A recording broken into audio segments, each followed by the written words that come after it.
Yesterday, democracy went on holiday. Travesty replaced it. That's what happened yesterday. Yesterday, an institution that is supposed to stand tall was at its lowest ebb. Not even the senators from her state could come to her rescue. Neither did the senators from her party, the PDP, considered rescuing her. Instead, the minority leader was the one who asked the Senate to consider 3 months, but they all refused. Akpabio himself, the person accused of this harassment, is still presiding over the Senate as the Senate president. Where else on earth can this happen if not in Nigeria? So guys, here are some of the reactions coming out. I want you to take a look at what Rufai has got to say, describing what happened on the floor of the Senate with the right terms. Just take a look for yourself. Mr. President, I'm one of those that put you in this problem, and I'm very sorry. When my sister came to the Senate, you were very reluctant, giving her a leadership position. I want to recall your word. You said she's a rookie. And there are people that came before her. Karimi, why would I give her chairmanship position? You said you wouldn't do that. That your conscience will not allow you to do that. I went to some leaders here to put pressure on you. The closest to sympathy she got was a plea from the minority leader, Senator Abamoro, asking the Senate to reduce the suspension to 3 months. I say this with all with all sense of responsibility.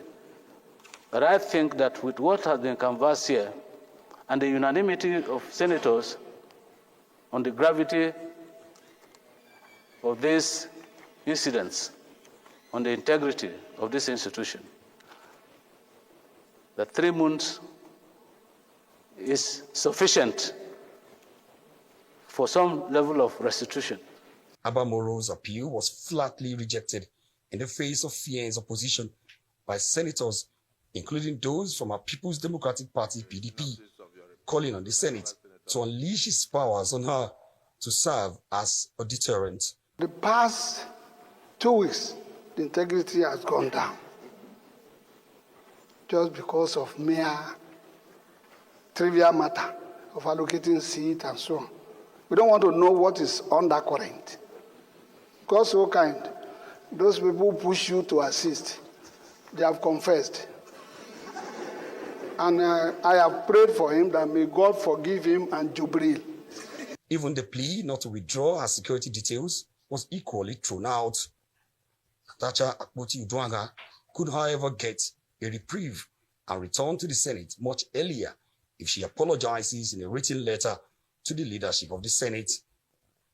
But as Sergeant-at-Arms closed in on her to effect the suspension order, Akpoti-Uduaghan had this parting word for Akpabio and the rest of the Senate. This injustice will not be sustained. The pursuit for justice. Sensing that a microphone had been turned off, she stormed out, closely marked by the Sergeant-at-Arms, who escorted her to a waiting vehicle. Omo Bazwai, Arise News.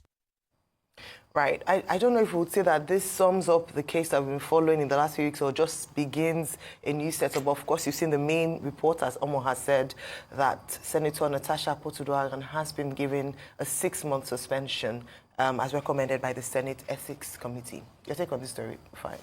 Yesterday, democracy went on holiday. Travesty replaced it. That's what happened yesterday. Yesterday, an institution that is supposed to stand tall was at its lowest ebb yesterday.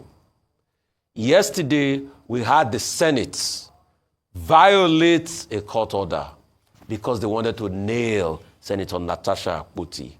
Yesterday, we saw a Senate Ethics Committee that didn't hear from the side of the dramatics personnel in all of this drama, but went ahead to make its conclusion based on other people they spoke to without the dramatics personnel being there. And he reached a verdict of suspension.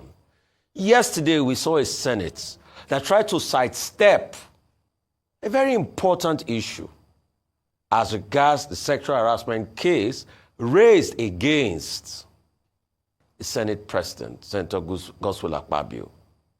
Yesterday, we saw high-handedness, political brigandage. Yesterday, I wept for my democracy, the same democracy patriots like M.K. Abiola fought for and laid their lives for. But I hope at some point, Nigerians will rise up and will weep no more. Anyway, there's a background to all of this. All we are saying, let investigations be held as regards the sexual harassment case. We saw the ethics committee that made its deposition, but what the ethics committee failed to realize from the video we all watched, that there was actually an altercation. It wasn't just only Natasha, Senator Natasha Akpoti, speaking to the Senate President. He spoke back. He even threatened suspension while the altercation was going on. So he wasn't mute every step of the way. But obviously, if you want to call somebody a bad name and bury him, you look for ways to do that quickly. Anyway, what's the historical antecedents? The people that have been suspended by the Senate that went to court, the court overturned those suspensions, and the Senate did not pursue those cases any longer. Ombakige comes to mind. Ndume comes to mind. The Senate, too, will have to tell us why, despite a court injunction saying, let's stop the process, they went ahead to still do a process that they brought forward just to be able to nail Senator Natasha Akpoti. Like she says, this injustice will not be sustained. Definitely the fight is on, but I weep for Nigeria. Okay, I think the more serious issues, in my view, will seem to be that, look, there are substantive issues that we can talk about. Yesterday, we had two persons here, Kingdom Okere and Maxwell Opara, both lawyers.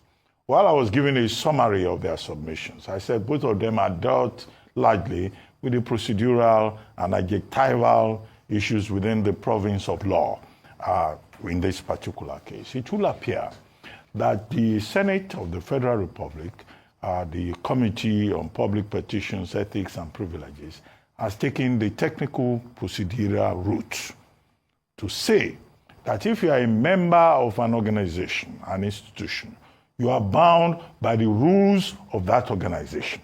There are certain things you are not allowed to do, and no one individual can be greater than the institution, because the sum of the integrity of that institution is the collective commitment of the members to those principles guiding that institution.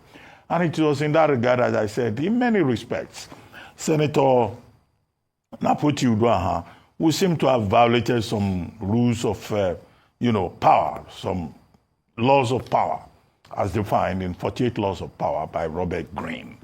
But that's not the big issue here. The big issue is that I hope the parties involved will learn their lessons. If you look at the declaration by the Senate committee, very high-handed. She's not to be seen anywhere near the Senate premises. In fact, the only thing they didn't do was that they didn't define the radius to say, we must not see you within this radius around the National Assembly. Our aides would not, enjoy any privileges. She herself will have her security persons involved. She will be on suspension for 6 months. 6 months by their calendar. Half of the time they are sleeping. Half of the time they are on recess. That would be like 1 year. So what does that say about our official function as the representative of the people of Kogi Central, who are the ones who are going to suffer at the end of the day because of this emphasis on drama, on theater, on salacious, representations to the Nigerian public. Now, beyond that also, we had members of even that Senate laughing at her. The two persons sitting next to her, as she was packing her things, they put off her microphone, they laughed at her. She said that this injustice will not be sustainable okay, that remains to be seen. And this will raise questions about, how the Senate goes about its business. But beyond all those details, all the melodramatic things that people will say in that regard, either about what the law says or about what the procedure has been, will be key issues, fundamental issues that have come up. One, about misogyny. I think there's something we teach students when we teach tragedy and other tragic forms. That was the title of the course in those days. Is that a tragic hero can win in losing. And I think that in the case of Akpabio Uduaghan senator, if you can describe her as a tragic hero, not a villain, she may have won in certain regards in foregrounding certain basic issues about misogyny in our system, about women representation in politics, about also sexual harassment, whether it has improved or not, that has been thrown out into the public domain. The plight of women in politics, all of these issues will be debated, even by persons who do not know the truth, who do not have the details, and who do not have, what it takes to even do the analysis. Finally, I think that beyond all of this drama, whatever they decide at the end of the day, whether they take Senator Ojiu's or Kalu's suggestion that there should be empathy and that if she apologizes, she should be forgiven, I think, well, if she apologizes, that will amount to utter humiliation. But that's up to her, if she apologizes or not. Is to restore confidence in that National Assembly. We cannot afford to have a National Assembly that is dedicated to consideration of frivolities and impurities. The public today, my own assessment, I may be wrong, will seem to be losing confidence in the National Assembly. If they are not saying one man wants to fight at a sex toy shop, it will be that, some people are constituting themselves into comedians, or there is unending melodrama, or it is that some women are, using too much pancake. This is supposed to be a very serious institution. We need to remind ourselves. And the members of that assembly need to restore confidence in that assembly. We want to hear debates, as Mr. Peter Obi has argued, about serious issues of governance that will move this country forward. Not issues about this woman is seductive, this one has 4 wives, I slept in Obajanas cement factory. Is that place a hotel? Look, all these things, they are just basic distractions. And I think that the members of the National Assembly, both the Red Chamber and the Green Chamber, should be well advised to conduct themselves as serious-minded people. I don't like sitting down here, discussing frivolities, discussing fluffy stuff. All right. Yeah, it's been a very interesting past few days. But now we've seen what seems to be a conclusion, but I believe that it's just the beginning of something new. And I think very appropriately said that the Senate is, as an institution, is under the eyes or the radar of a lot of Nigerians, especially with regards to confidence and trust in the institution to be taken seriously. Yesterday, like I said, would have proven an opportunity for the Senate to at least begin to build the confidence in people that it is an institution that follows due process and respects the rule of law. Unfortunately, in many instances or in many things that happened yesterday, they've eroded further the trust of people in the institution. Number one was the way the procedure was done. We had talked about this at length yesterday, even with our guests, around the implications of having a court order to stop the proceedings, at least in the interim, and how that was ignored. We talked about the fact that Senator Natasha Akpabio Uduaghan, in respect of that court order, refused to present herself to the committee, and despite that, the process seemed to have been expedited, and the committee found her guilty on all counts. Number three was that she was seated in the chambers yesterday. And we saw yesterday, for those who watched the live proceedings, which was aired yesterday on Arise TV, we saw how each of the different senators, all men, I must say, were recognized in the House, in the chambers, and were allowed to speak. But she wasn't recognized, and she wasn't allowed to defend herself. So even if she didn't go to the Senate, committee, appear before the Senate committee, that was an opportunity for Nigerians to see that at least she was giving a voice in the matter.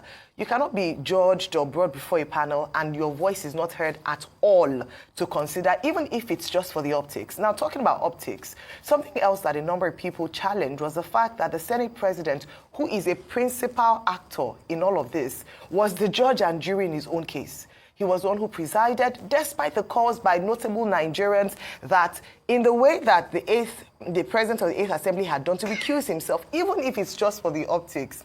And this is why, for some people, it seemed like almost a disregard of the voices of the Nigerian people. And haven't we seen that a number of times when processes happen, not just at the National Assembly, but even in the State House of Assembly?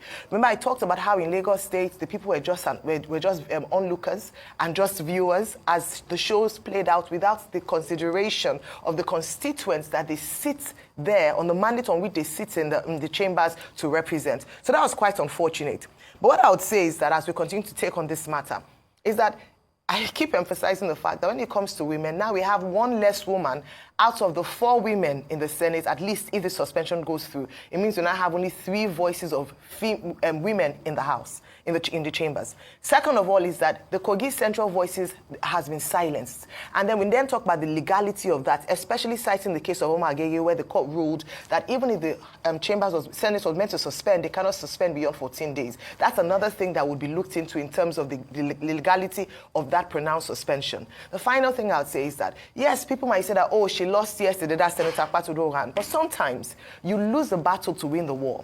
And I believe that this has opened a conversation afresh of women in politics, of gender equity in Nigeria, of how women are perceived. And sometimes when we look at a situation like that, she spoke up for a lot of girls and women who could identify with her story, who didn't even have the opportunity to have a voice when this similar incident or allegations were made, where you're asked to keep quiet or you're victimized because of your position or your stance on a particular matter. So I do believe that this has just opened broader conversation with the Senate. If this matter had been handled better, would have been able to stall or at least restore the confidence of Nigerians in the institution.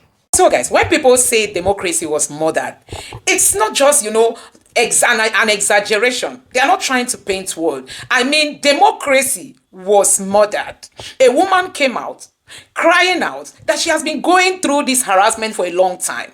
Instead of people to start calling on the woman of Minister of Affairs, the person who sees to women affairs in Nigeria, instead of people to start looking for a way to come to her rescue, instead of proper investigation to be done, they now handed her a 6-month suspension. So every other conversation that will be going on as regards to this will be happening behind her. Nigerians, this is no democracy. Like you said, Rufai said democracy has been murdered in Nigeria. And I think that's the right word. Democracy has been murdered, according to Rufai. Because we are living in a country where these are senators. They don't even deem it right that in matters like this, you will on your own, voluntarily, willingly come out, tell the whole world that you are stepping down for investigations to be done. People will rather, people will pity you, people will hail you, people will congratulate you that you're a man of your words, that you're a man of integrity. But in a case like this, all of you went behind doors and have your decision to give her a 6-month suspension while Akpabio continues as the Senate president is wrong. Honestly, it's wrong. So guys, let me know what you think of what is happening in Nigeria today, because for the fact that it is not you today does not mean it might not be you tomorrow or even somebody close to you. And that's why it's always good to support what is right. Don't support what is wrong. Assuming Natasha is wrong in what she even said, let investigations be done. Assuming Natasha is lying, let investigations be done. If she's saying the truth, let investigations be done. Akpabio should be a man of integrity at this point to allow investigation. He should step aside, because it's his presence that made other senators to support Natasha being suspended. You can imagine if Akpabio was not there. I believe some senators would have taken this, or if they were asked to vote, people should vote without writing their names. vote without writing your name if Natasha should be suspended or not. That is the kind of thing that is supposed to have been done. But you could see that even those of the PDP couldn't speak. Neither the senators from her state could not even come to her rescue. We don't even want to go to the Labour Party, the Labour Party lawmakers who we sent there to display what opposition is all about. We don't even want to talk about them because they've betrayed us. I'm just thinking if obedient movement, we should start thinking on how to decide who becomes the leader. I think because tomorrow now they'll tell you vote Labour Party all down, or if Peter Obi moves to another party, vote it all from A to Z. The people you are voting for, you don't even know who they are. Today now they are not remembering you again. They have gone there, they cannot even stand for you as an opposition. And tomorrow now Peter Obi will move to another party and they will tell us vote everybody in that party. Of what benefit is you voting for them? I think it's time when we want to vote for Peter Obi, let it be Peter Obi. All these House of Assembly members should go and fight for their future themselves. Gone are the days when we'll come out to begin to vote for them and they will go there to disgrace us. You can imagine Natasha Akpoti being suspended without any of the Labour Party lawmakers or senators, standing up to speak on her behalf and to act like an opposition, because we see that the APC is trying to convert everybody into the APC party, and that is why their voices are lost. Let me know your thoughts about this in the comment section below. Please don't forget to subscribe to the channel, turn on the notification bell. Please give this video a like so that YouTube can recommend it to others, and drop your thoughts in the comment section below. Thank you.